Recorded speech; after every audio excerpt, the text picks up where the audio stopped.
Hello दोस्तों, आज हम लोग पढ़ने वाले work energy.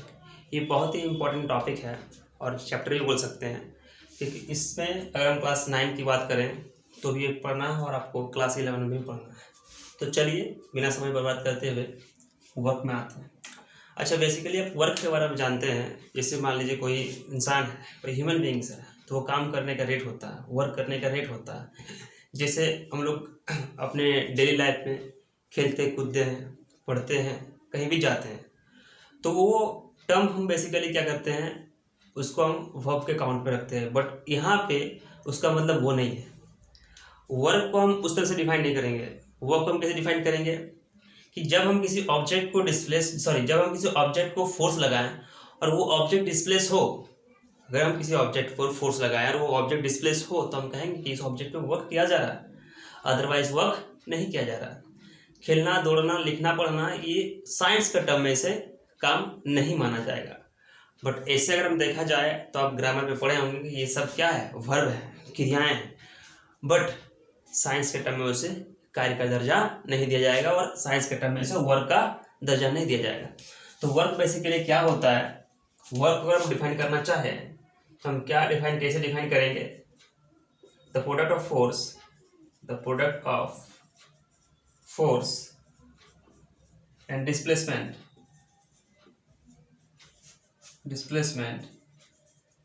the product of force and displacement in the direction of force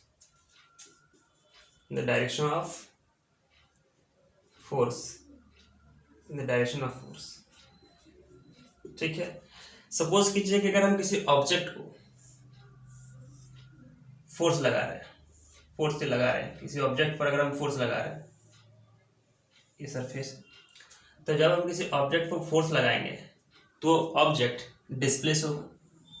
मान लीजिए वो डिस्प्लेसमेंट ऐसा होगा, क्योंकि अगर हम किसी ऑब्जेक्ट पर फोर्स लगाएंगे तो वो डिस्प्लेस होगा, तो हम समझ लेंगे कि उस ऑब्जेक्ट पे क्या हो रहा है, वर्क किया जा रहा है। तो हम इसको डिफाइन ऐसे भी कर सकते हैं, W = Fs।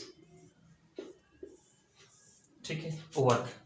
अच्छा, वर्क का SI यूनिट क्या होगा? तो यहाँ से क्लियर है, वर्क का SI यूनिट क्या होगा? फोर्स का SI यूनिट होता है न्यूटन और डिस्प्लेसमेंट का होता है मीटर। तो हम इसका SI यूनिट अगर बात करें, SI यूनिट का, तो ये क्या हो जाएगा? न्यूटन पर मीटर। या तो फिर हम इसको क्या बोलेंगे, इसको बोलेंगे जूल। इसको हम जैसे नोट करते हैं, ठीक है। तो क्या होगा अगर हम किसी ऑब्जेक्ट का फोर्स और उसके डिस्प्लेसमेंट, जिधर फोर्स लगाया गया है, दोनों का प्रोडक्ट होगा, तो हम इसको क्या कहेंगे? वर्क। ठीक है। अच्छा, इसका SI यूनिट हो गया। इसका CGS यूनिट क्या होगा? CGS unit. इसका CGS यूनिट हो जाएगा अर्ग। ठीक है। और 1 जूल जो होता है 10⁻⁷ अर्ग, ये होता है, ये बड़ा इंपॉर्टेंट है। 1 जूल = 10⁻⁷ अर्ग होता है। ठीक है। देखिए, अब आते हैं इस पर। अच्छा, बेसिक एक वर्क भी है, जैसे इसमें एंगल के फॉर्म में दिया जाए, सपोज कीजिए ये बड़ी है, ठीक है, और ये इस डायरेक्शन में अगर ये पुल हो रहा है, सपोज कीजिए इस डायरेक्शन में अगर ये पुल हो रहा है, ठीक है, तो इसके बीच कुछ एंगल बनेगा, सपोज कीजिए वो थीटा होगा। तो इसके बीच जो वर्क हो जाएगा वो Fs cos थीटा होगा। सपोज कीजिए जिसमें F फोर्स लगा, ठीक है, डिस्प्लेसमेंट S हुआ, तो Fs cos थीटा। अब cos थीटा के वैल्यू को हम फाइंड करेंगे कि हमको जानना होगा, firstly we have to know कि what is the value of cos 60 degree, what is the value of cos 30 degree. इस तरह से हमको पता करना है। तो हम बताते हैं cos 0 डिग्री का वैल्यू क्या होगा? 1। cos 90 डिग्री का value 0। cos 180 degree = -1। cos 45 degree = 1/√2। cos 30 degree, cos 60 degree, ठीक है। तो cos 60 डिग्री का वैल्यू क्या होगा? cos 60 डिग्री का वैल्यू फाइंड करने की, और cos 30 डिग्री का वैल्यू, ठीक है। तो cos 30 डिग्री का वैल्यू हम कैसे फाइंड करेंगे, तो cos 30 की वैल्यू हो जाएगा √3/2 और cos 60 की वैल्यू तो 1/2, ये वैल्यू होगा। ठीक है, इस तरह से। और मान लीजिए जो है वो अगर कोई ऑब्जेक्ट को अगर हम इसमें परपेंडिकुलर डायरेक्शन में फोर्स लगा, जैसे सॉरी जैसे स्ट्रेट लाइन पे, अगर इस पे स्ट्रेट लाइन पे होगा तो इस कंडीशन में W इज इक्वल्स टू क्या होगा, Fs cos थीटा और Fs cos 180 डिग्री, और cos 180 डिग्री का वैल्यू यहाँ से कितना -1, तो Fs -1, और -1 मीन्स क्या, -Fs। ये -Fs क्या दिखा रहा है, -Fs इसका मतलब ये परपेंडिकुलर डायरेक्शन में फोर्स लग रहा है, जिधर हम लगा रहे हैं उसके अपोजिट डायरेक्शन में फोर्स लग रहा है, तो इसमें वर्क क्या होगा, उसका नेगेटिव। ठीक है, तो वर्क क्या हो जाएगा इस कंडीशन पे, नेगेटिव। अब सपोज कीजिए कोई परपेंडिकुलर फोर्स लगा रहा है परपेंडिकुलर डायरेक्शन में, तो उसका वर्क कितना होगा।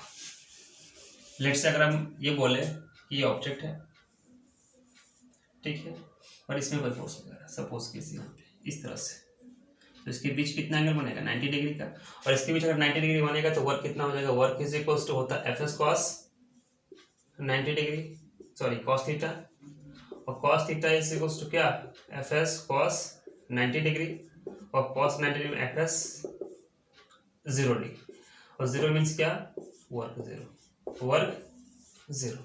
ठीक है, वर्क 0। अब आते हैं एनर्जी पे। ठीक है, energy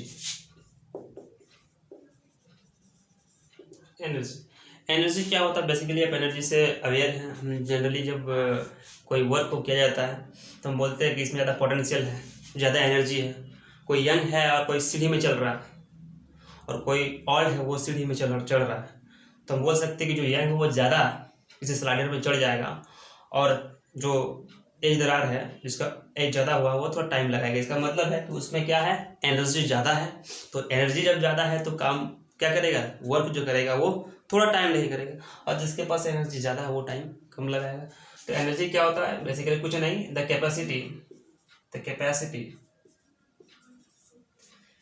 capacity of doing work, the capacity of doing work by a body is called energy। ठीक है, एनर्जी। अगर हम एनर्जी के फॉर्म की बात करें तो बहुत सारे फॉर्म होते हैं इसके। हम बोल सकते हैं क्या, mechanical energy,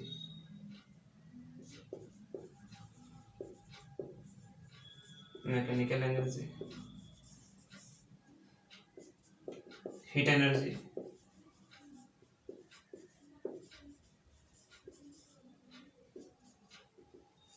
light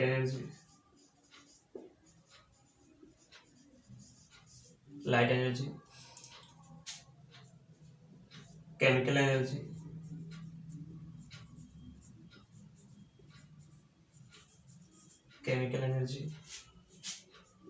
kinetic energy,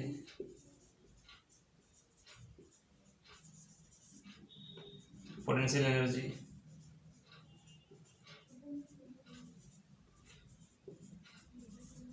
nuclear energy.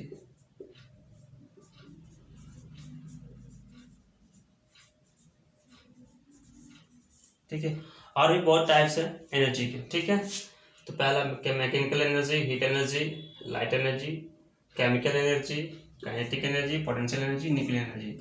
यहाँ बेसिकली हमको पढ़ना है काइनेटिक एनर्जी, पोटेंशियल एनर्जी। ठीक है, बेसिकली हमको ये पढ़ना है काइनेटिक एनर्जी, पोटेंशियल एनर्जी। ठीक है, और kinetic energy, potential energy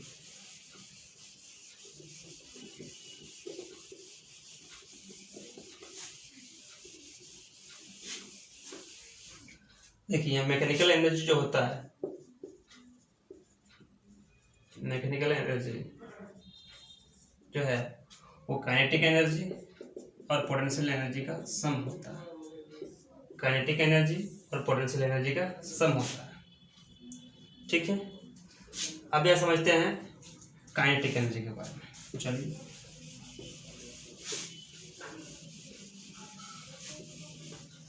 kinetic energy, kinetic energy. ठीक है, काइनेटिक एनर्जी किसे कहेंगे? The energy the energy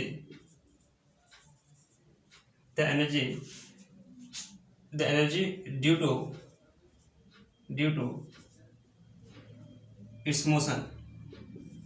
its motion of a body. The energy due to its motion of a body is called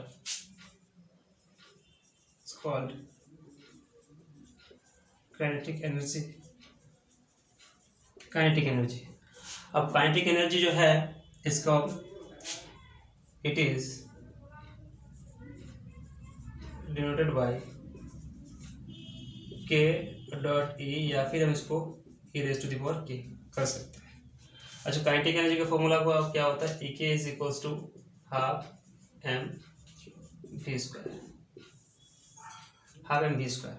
यहाँ एक बड़ा इंपॉर्टेंट है, आप समझिएगा। यहाँ देखिए, अगर यहाँ पे हम समझते हैं कि सपोज कीजिए अगर इसमें वेलोसिटी को डबल कर दिया जाए तो ई के यानी काइनेटिक एनर्जी पे क्या इम्पैक्ट होगा। तो सपोज कीजिए अगर वेलोसिटी को डबल कर दिया जाए तो सपोज कीजिए फर्स्ट में मेरा जो ई के है वो, अगर हम इस पे कुछ नहीं करते हैं, सपोज कीजिए ऐसे रखते हैं, तो हाफ एम वी स्क्वायर होगा। अगर वेलोसिटी को डबल कर दे तो E K dash is equal to half, और अगर हम डबल कर दे तो एम, और वी को अगर हम डबल कर दे तो 2v स्क्वायर, तो ये हाफ एम 4v स्क्वायर आएगा। तो क्या करेंगे हम, जब वेलोसिटी को डबल कर दें तो अगर वेलोसिटी को डबल कर दे तो ये जो मेरा काइनेटिक एनर्जी इसके कंपैरिजन में क्या होगा, 4 टाइम्स हो जाएगा। यहाँ 4 टाइम्स है, तो जो ई के बनेगी इसको डबल करने पर क्या हो जाएगा, 4 ई के डैश। ठीक है, के डैश हो जाएगा। इस मीन्स हम बोल सकते हैं कि ई के जो है 4 ई के डैश हो जाएगा। काइनेटिक एनर्जी जो है 4 टाइम्स होगा। सपोज कीजिए अगर इसको वेलोसिटी को 3 टाइम्स कर दिया जाए तो मेरा काइनेटिक एनर्जी क्या हो जाएगा, इसका स्क्वायर होगा, मीन्स ना। याद कैसे रखेंगे, बहुत ईजी है। अगर हम डबल करेंगे तो ये 4 टाइम्स हो जाएगा। अगर हम इसको 3 टाइम्स कर दें तो ये क्या होगा, 9 टाइम्स, मतलब उसके स्क्वायर में बढ़ेगा। अगर हम इसको 6 कर दें तो 36 हो जाएगा, मतलब स्क्वायर में इसका वेलोसिटी जो काइनेटिक एनर्जी जो है वो बढ़ेगी।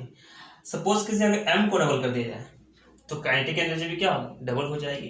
अगर हम इसको क्या करें, 3 टाइम्स कर दें तो मेरा मास भी क्या होगा, 3 टाइम्स हो जाएगा। अच्छा, अगर हम वेलोसिटी को हाफ कर दें तो 1/4 टाइम्स हो जाएगा। देखिए, जैसे हम स्क्वायर करते थे तो 1/2 होगा, तो इसका स्क्वायर क्या होगा, 1/4 हो जाएगा। अगर हम इसको 1/3 करते हैं तो ये क्या हो जाएगा, 1/9। काइनेटिक एनर्जी इस तरह से जाएगी। ठीक है, आइए इसका हम प्रूफ देखते हैं। ठीक है,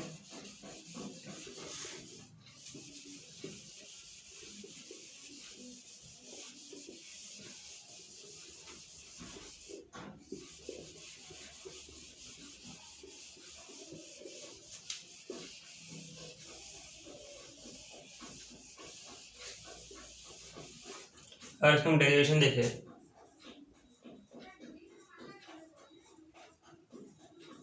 डेरिवेशन देखना चाहें तो अगर हम डेरिवेशन देखें तो देखिए ये 2 ब्लॉक है।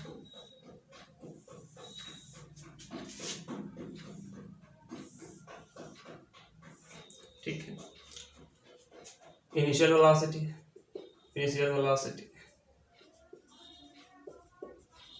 और ये फाइनल वेलोसिटी। ठीक है, ये एम के जी का, ये भी एम के जी का। ठीक, इसके बीच कुछ डिस्टेंस होगा, इस डिस्टेंस कुछ फोर्स भी लगाया जाएगा इस पर। सपोज कीजिए एफ फोर्स लगा। अब हमें इसको काइनेटिक एनर्जी में कन्वर्ट करना है, या काइनेटिक एनर्जी किस तरह से डिराइव हम उसको दिखाना है। तो सबसे पहले हम क्या करेंगे, सबसे पहले हम यूज कर लेंगे third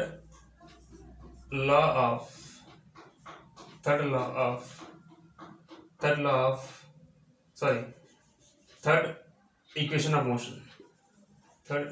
of motion. Third equation motion क्या है कि V square is equals to U square plus 2as। ठीक है, थर्ड इक्वेशन से क्या है मेरा V square is equal to U square plus 2as। अब यहाँ देखिए इनिशियल वेलोसिटी जो है यहाँ पे u इज इक्वल्स टू 0 है और फाइनल वेलोसिटी मेरा v रहेगा। अब इसके हिसाब से v इज इक्वल्स टू क्या हो जाएगा 0 स्क्वायर प्लस 2as और v square is equals to क्या होगा 2as। ठीक है, v square is equal to 2as। अगर इसको हम चाहें सेपरेट करना, ठीक है, a को, तो v square by 2s is equals to a, v square by 2s is equals to a हो गया। और हम जानते हैं by definition of force F is equals to ma। ठीक है, यहाँ से m और a क्या होगा v स्क्वायर बाई 2s, ये आ गया मेरा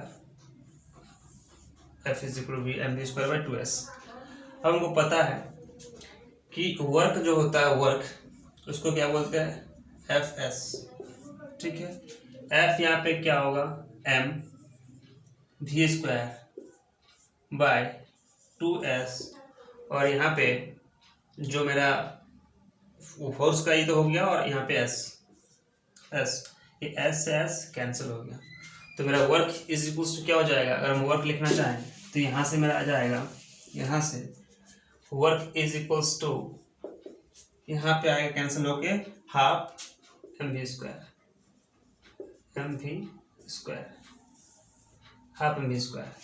हाफ mv स्क्वायर वर्क आ गया।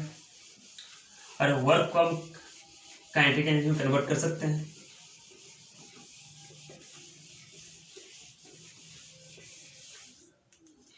लिखेंगे work can be converted into kinetic energy. Therefore, EK is equals to half mv square EK is equal to half mv square। ठीक है, अब हम समझेंगे पोटेंशियल एनर्जी के बारे में। ठीक है, तो चलिए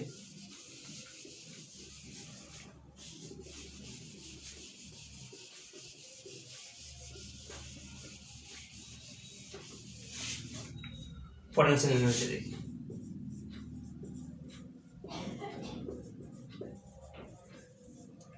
पोटेंशियल एनर्जी किसे कहेंगे potential energy? The energy of a body due to its position और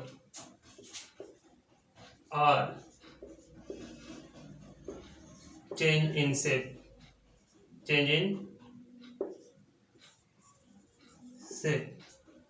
is called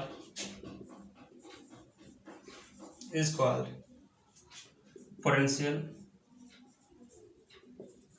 energy। इसको हम कैसे दिखा सकते हैं? पोटेंशियल एनर्जी को हम दिखाना चाहें तो इसको हम EP से दिखा सकते हैं। It is denoted by EP। ठीक है, EP इज इक्वल्स टू क्या होगा mgh। ठीक, mgh। m यहाँ पे क्या है m is equal to mass of a body, g acceleration due to gravity और h height of an object.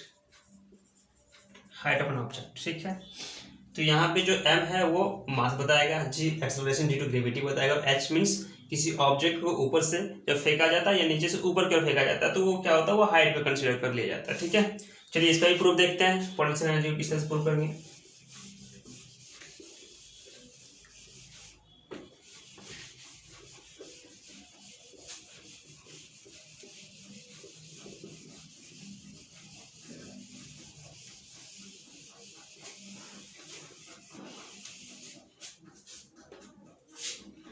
Derivation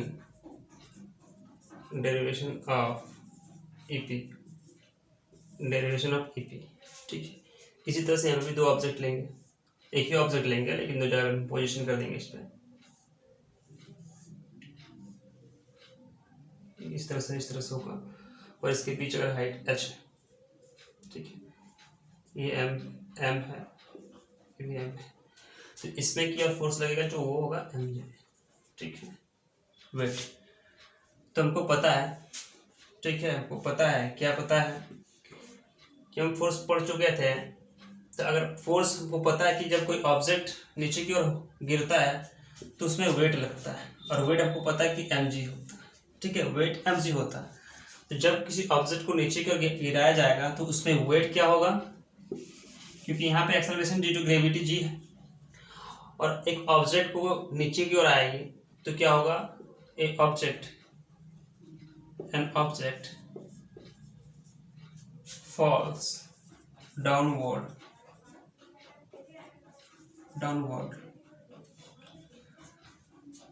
with acceleration due to gravity g of mass m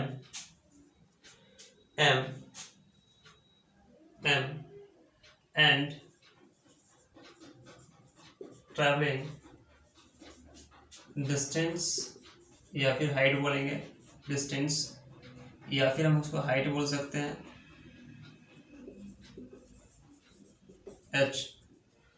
तो जो मेरा formula हो जाएगा यहाँ पे, तो W इज इक्वल्स टू क्या होगा, mg तो लग ही रहा है, और साथ में उसका हाइट भी, डिस्टेंस, हाइट या तो डिस्टेंस बोल दे या तो हाइट बोल देते, mgh। ठीक है, अब इस वर्क को हम किस में कन्वर्ट करेंगे, पोटेंशियल एनर्जी में। तो work can be converted into potential energy EP। तो therefore क्या होगा, EP is equals to mgh, EP is equal to mgh। अच्छा, ये क्या है, स्केलर क्वांटिटी है, स्केलर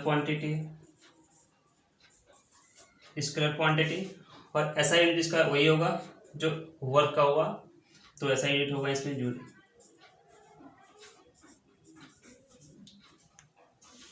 तो गाइस, ये वीडियो आपको कैसा लगा? अगर ये वीडियो आपको अच्छा लगा है तो वीडियो को लाइक कीजिए और अपने दोस्तों को भी शेयर करना ना भूलें। और इसी तरह से अगर आपको दूसरा वीडियो लेक्चर चाहिए तो कमेंट कीजिए, ताकि मैं आपके लिए दूसरा वीडियो लेक्चर अपलोड कर दूँ। Thank you.